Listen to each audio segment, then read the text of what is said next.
Test कप्तान बनते ही बाबर आजम के बदल गए सुर। बाबर आजम फिर से टेस्ट कप्तान बन गए। बाबर ने 20 मैच में कप्तानी की है, 20 में से 10 जीते हैं। 50% का winning record is a good winning record. ICC World Test Championship के लिए ये जो 2 सीरीज है बहुत मायने रखती है। ऐसे में अब पाकिस्तान क्रिकेट बोर्ड ने वेस्ट इंडीज और इंग्लैंड के दौरे के लिए अपनी टेस्ट टीम का ऐलान किया, जिसमें कप्तान बदल गया। मोस्ट प्रोबेबली शान मसूद की कप्तानी जाने वाली, लेकिन ये किसी ने नहीं सोचा कि बाबर आजम वापस कप्तान बनेंगे। बाबर आजम ने 20 मैचों में पाकिस्तान की कमान संभाली थी, 10 मैच टीम जीती थी। शान मसूद 16 में से 12 हार गया, जिसकी वजह से ये चेंजेस हुए। अब चेंजेस खाली सिर्फ कैप्टनसी में नहीं हुए बल्कि टीम में भी हुए हैं। स्क्वाड को अगर आप देखोगे तो शाहीन शाह अफरीदी, हसन अली, नोमान अली की छुट्टी कर दी गई है। बाबर आजम वापस कप्तान बने हैं। इसी के साथ शौर शकील वेस्ट इंडीज वाले दौरे पर नहीं है, लेकिन इंग्लैंड वाले में भी कह दिया फिट हुए तो आएंगे। बताओ, वाइस कैप्टन बनता है, लेकिन वाइस कैप्टन बेचारा वाइस कैप्टन ही रह जाता है। इसके अलावा मोहम्मद अली और आमिर जमाल मुझे पर्सनली को बहुत पसंद आए थे प्लेयर, जैसे ऑस्ट्रेलिया में उन्होंने दिखाया था बैट एंड बॉल दोनों से, तो वो इंप्रेसिव है। उनकी वापसी हुई है। उबैद शाह, स्पिनर अली उस्मान, अवैस जफर, इनके पास टीम में डेब्यू करने का मौका हो गया, यानी कि 3-3 आपके पास नए प्लेयर भी हैं।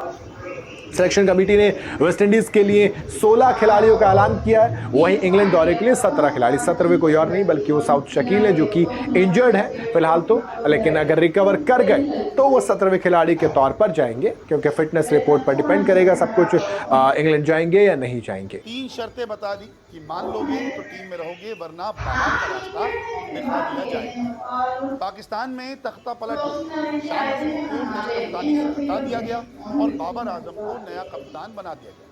ये बाबर आजम की एक बार फिर से कप्तान के तौर पे नई पारी है, क्योंकि पहले भी कप्तानी कर चुके। तो उन्होंने कहा है कि मैं इस बार नए प्लान के साथ आया हूँ, मैं नई एनर्जी के साथ आया हूँ, मेरे पास रणनीतियाँ बहुत सारी चीज़ें उन्होंने पीसीबी के इन हाउस एक इंटरव्यू के दौरान। इसके अलावा एक वार्निंग भी दे दी। बातों ही बातों में बाबर आजम ने ये कह दिया कि देखो, टीम में रहना है तो मेरी बातें मानिए। इस इंटरव्यू में उन्होंने कहा कि देखिए, मेरा मेन फोकस डिसिप्लिन, फिटनेस और परफॉर्मेंस पर है, और इनसे कोई समझौता नहीं होगा। इस टीम को बनाने के लिए ये मेरे लिए सबसे ज़रूरी है। जब भी मैंने टीम को लीड किया है, मैंने हमेशा प्लेयर्स को सपोर्ट किया है, लेकिन ऐसा तभी हो सकता है जब प्लेयर से पॉजिटिव रिस्पांस मिले। इतने सालों में मुझे एहसास हुआ कि टेस्ट क्रिकेट में हमारी फिटनेस थोड़ी कम रही, जिसकी वजह से हम बल्ले या गेंद से असरदार प्रदर्शन नहीं कर पाए। हमने कैंप के दौरान अपनी फील्डिंग पर भी काम किया और सीखा है कि मुश्किल हालात में कैसे टिके रहना। कैंप बहुत ज़्यादा गर्मी में, तो साफ बाबर आजम की भैया फिटनेस, परफॉर्मेंस और डिसिप्लिन। और अब बाबर आजम की बात कर रहे हैं। फिटनेस होगी तो आप अच्छा खेलेंगे, आप डिसिप्लिन में रहेंगे तो आपकी परफॉर्मेंस पे असर पड़ेगा, और परफॉर्म तो आपको करना ही पड़ेगा। तो जब पाकिस्तान में नया कप्तान आता है ना, नया रूलर आता है, तो वो अपने अपने नियम लेके आता है। तो ये नियम लेके आए हैं बाबर आजम। ये एक धमकी दे दी गई है चुपचाप से। 3 शर्तें हैं, फिटनेस, डिसिप्लिन, परफॉर्मेंस। बदतमीजी अगर की तो मैं बाहर कर दूंगा आपको, ये उन्होंने क्लियर कर दिया। बाबर आजम ने अभी तक 20 टेस्ट मैच में कप्तानी की, 10 मुकाबले उन्होंने जीत लिए, 6 हारे 4 ड्रॉ रहे। ओवरऑल रिकॉर्ड ठीक था। लेकिन अगर आप देखें नया मिशन जो वेस्ट इंडीज़ के खिलाफ होने वाला है, पहला टेस्ट मैच 25 से 29 जुलाई, दूसरा टेस्ट मैच 2 से 6 अप्रैल, तो 2 टेस्ट मैच होंगे। तब देखते हैं कि बाबर आजम की कप्तानी कैसी रहती है। तो ये वक्त का पहिया है, घूमता है बाबू मोशा है। वही वाली बात है कि भाई बाबर आजम के लिए वक्त का पहिया घूमा है। और ऐसा नहीं कि बाबर आजम ने खुद कोई बहुत बड़ी मतलब ऐसी चीज़ कर दी हो कि आप कहो कि यार बाबर आजम आ गए हैं जी, बाबर आजम आ गए हैं। बाबर आजम भाई आज उनको कप्तानी दी गई है। शान मसूद जिनको 2023 में कप्तान बनाया गया था, उनकी परफॉर्मेंस इतनी ख़राब है, पाकिस्तान की टीम के नए टेस्ट कप्तान बने। बाबर आजम 2021, 22, 23 तक वो कप्तानी कर चुके थे, और 2023 में आई थिंक ऑस्ट्रेलिया दौरे से पहले बाबर आजम को कप्तानी से हटाया गया था, और फिर वहाँ पर शान मसूद कप्तान बन गए थे। बाबर आजम मतलब आप देखो 20 टेस्ट मैच उन्होंने कप्तानी की है पाकिस्तान के लिए 2020 से 2023। वही मैं बता रहा था 21, 22, 23 में, क्योंकि बीच में फिर कोविड आ गया था। वहाँ पर उनकी टीम ने वैसे 10 मैच जीत लिए थे 2020 से 23 में, जो 20 मैच की कप्तानी हुई थी। उसमें से 6 मैच पाकिस्तान टीम हारी थी, 4 ड्रॉ रही थी, तो 50-50 मामला रहा। लेकिन अगर आप शान मसूद को देखोगे तो शान मसूद ने 16 टेस्ट मैच में कप्तानी की, 4 ही मैच जीते उनकी टीम ने।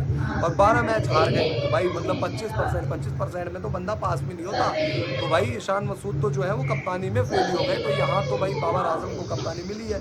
बाकी 2-0 से मतलब वही मैंने आपको बताया, पाकिस्तान में मतलब अपने घर में भी हार देखी बांग्लादेश से, बांग्लादेश में भी जाकर हार देखी, और एक ही सीरीज जीती वो इंग्लैंड वाली, आपको पता ही है। तो अब बेसिकली मामला क्या है कि पाकिस्तान की टीम को जाना है वेस्ट इंडीज़ और इंग्लैंड से खेलना है। पहले वेस्ट इंडीज़ से खेलना है, फिर इंग्लैंड से खेलना है। अब टीम बनाई है भाई तगड़ी। अब टीम में कौन कौन से खिलाड़ी आए हैं वो आपको बताता हूँ। शाहीन अफरीदी का क्या सीन हुआ ये आप जानते ही हैं, हो गए जी बाहर।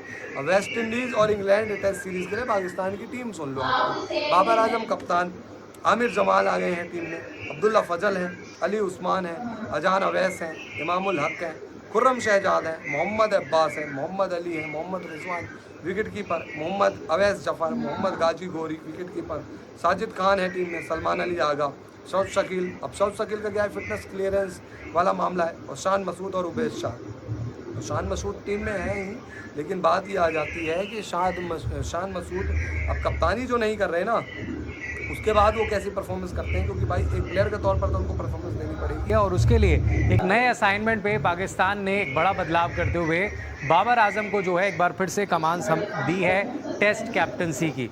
बाबर आजम पहले शान मसूद जो है टेस्ट टीम को लीड कर रहे थे पाकिस्तान को, लेकिन अब एक नए रोल में बाबर आजम नजर आएंगे। पहले बतौर बैट्समैन खेलते थे, अब एज अ कैप्टन आएंगे। और 25 जुलाई से बताया जा रहा है जो सीरीज़ शुरू होनी है कैरिबियन में, 2 टेस्ट मैच होगी, वो सीरीज़ होगी, वहाँ पर जो है वो कैप्टनसी करेंगे। और उसके बाद इंग्लैंड में जो 19 अगस्त से वर्ल्ड टेस्ट चैंपियनशिप के लिए जो सीरीज़ होनी है, उसमें भी बाबर आजम जो है आपको टेस्ट टीम को लीड करते हुए नजर आएंगे। तो ऐसे में एक बहुत बड़ा चैलेंज होगा बाबर आजम के सामने कि वो कप्तान तो बना दिए गए, लेकिन क्या वो रिजल्ट्स ला करके दे सकते हैं। उनका इंडिविजुअल परफॉर्मेंस भी सबकी नज़र में रहता है कि वो एज अ बैट्समैन कितना परफॉर्म करते हैं, लेकिन अब डबल रिस्पॉन्सिबिलिटी है उनके ऊपर कि क्या वो अपनी टीम को अपने परफॉर्मेंस से टीम को आगे ले जा कर के जो 9वें नंबर पर पाकिस्तान है, क्या वो ऊपर यहाँ से ला सकते हैं। मुश्किल बहुत काम होगा, क्योंकि यहाँ से उनका पहला काम यही होगा, पहला टास्क यही होगा कि अपनी टीम को जिताया जाए। अब एक रिस्पॉन्सिबिलिटी बाबर आजम के कंधों पर है कि भैया अब उनको दिया गया अब इंग्लैंड और वेस्ट इंडीज़ में उनका बड़ा टेस्ट होगा कि इंग्लैंड जो ऑब्वियसली मजबूत टीम है, ऐसे समय पर जैसे मैं आपको बता रहा हूँ पाकिस्तान की कप्तानी उनको मिली है, जहाँ पर आप देखिए लगातार पाकिस्तान की टीम जो है वो स्ट्रगल कर रही है। लेकिन रिकॉर्ड्स अगर देखें हम पाकिस्तान के बाबर आजम की टेस्ट कैप्टनसी में, तो उन्होंने 20 टेस्ट में कैप्टनसी की है, जिसमें 10 में पाकिस्तान को जीत मिली है। और उसमें एक जीत जो थी वो साउथ अफ्रीका वाली थी सीरीज़, जिसमें 2-0 से उनको जीत मिली थी। और साथ में बांग्लादेश के खिलाफ जो क्लीन स्वीप हुआ था वो भी है। तो अब ये देखना होगा कि कितना परफॉर्मेंस एज अ बैट्समैन कर सकते हैं और कितना परफॉर्मेंस एज अ कैप्टनसी से कर सकते हैं, क्योंकि 50% उनका रिकॉर्ड है कैप्टनसी में। और फिर से उन पर जो है अब ये रिस्पॉन्सिबिलिटी होगी कि उन्हें पाकिस्तान टीम को आगे लेके जाना।